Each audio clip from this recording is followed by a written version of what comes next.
अस्सलाम वालेकुम भाई। मेरा नाम डॉक्टर आफ्ताब मेमन है। मैं इधर अल्तमश हॉस्पिटल में हफ्ते में 2 दिन होता हूँ, पीर को और बुध को 1 बजे से 2:30 बजे तक।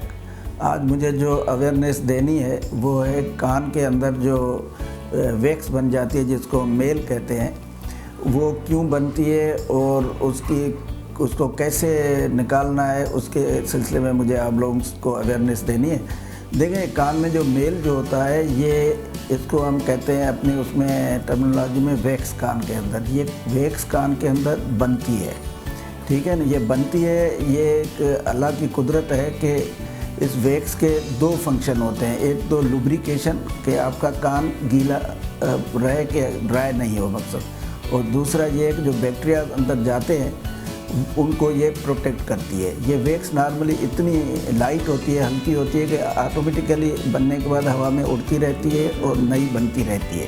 ये अल्लाह का एक सिस्टम है। वैक्स अमूमन जमा उनको होती है जो कार्टन बड्स यूज़ करते हैं, क्योंकि हम तो समझते हैं कि हम कार्टन बड से वैक्स निकाल देते हैं, मगर हमें ज़्यादा नज़र तो नहीं आता है ना। हमने कार्टन बड लगाया, थोड़ी वैक्स को लगी, हमने कमाल कर दिया, कभी निकाल दी, मगर जो अंदर पुश हो गई उसका हमें पता नहीं होता। फिर जब वो वैक्स पुश होती रहती है टाइम टू टाइम, फिर वो अंदर जमा होती है, जब ज़्यादा हो जाती है तो फिर ब्लॉकेज होती है, फिर वो डॉक्टर के पास जाना पड़ता है या खुद निकालने की कोशिश करते हैं। फिर उसमें आगे पर्दा होता है और जल्द को ज़ख्मी कर देते हैं, फिर दर्द हो जाते हैं, बहुत सारे मतलब प्रॉब्लम्स अपने लिए वो कर देते हैं। कभी भी कार्टन बड यूज़ नहीं करना है। हमारे पास पेशेंट आते हैं, जैसे हम उनको जब समझाते हैं कि भाई कार्टन बड नहीं यूज़ करें, तो उनका डायरेक्ट सवाल ये होता है कि डॉक्टर साहब फिर कान साफ़ किस चीज़ के लिए करें। मैंने आपको पहले ही समझा दिया कि कान ऑटोमेटिकली साफ़ होता रहता है, फिर भी दूसरा उसके साथ कोई अटेंडेंट बैठा हुआ होगा, डॉक्टर साहब कान कैसे साफ़ करें। फिर हम उनको समझाते हैं कि भाई अगर शौक है तो एल्बो होती है ना, इससे साफ़ करें। इसका मकसद ये है कि एल्बो तो अंदर नहीं जाएगी, मैंने नहीं साफ़ करना है।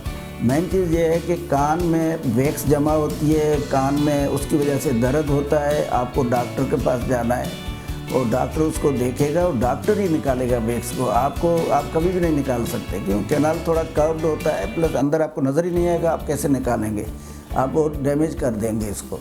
तो इसलिए जब भी कोई वैक्स या इसका प्रॉब्लम हो तो आपको डॉक्टर के पास जाना है और उसको दिखाना है, फिर वो आपको गाइड करे। अमूमन हमने देखा है पेशेंट्स आके कहते हैं डॉक्टर साहब हमने वो कान के वो जो रोड साइड पे लोग बैठे रहते हैं वो कान में से निकालते हैं, वो कहते हैं कान में कीड़े भी हैं, फलां भी है, अलाम भी है। तो वो एक्चुअली ये एक सिर्फ ड्रामा होता है, वो उनके पास कोई टेक्नोलॉजी नहीं होती है। और अमूमन हमारे पास हमने देखा है ऐसे भी पेशेंट आते हैं और भी इन्फेक्टेड करके कान को आ जाते हैं। तो कभी भी लोगों की बातों में नहीं आया करें। ये देखें एक टेक्निकल काम होता है जो कान और गले का डॉक्टर ही कर सकता है। तो कोई भी कान का मसला है तो आपको फ़ौरन डॉक्टर से रुजू करना है और फिर उसी हिसाब से आपको आगे बढ़ना है। कान का मसला जो भी हो, जैसे वैक्स है या कभी कान में इवन कोई इंसेक्ट कीड़ा अंदर चला जाता है या फंगस चला जाता है, बहुत सारे काजेज़ होती हैं। तो आपको जैसे मैं इधर अल्तमश में हफ्ते में 2 दिन बैठता हूँ, मंडे और वेडनेसडे को 1 बजे से 2:30 बजे तक आके हमें दिखाएं, हम आपको गाइड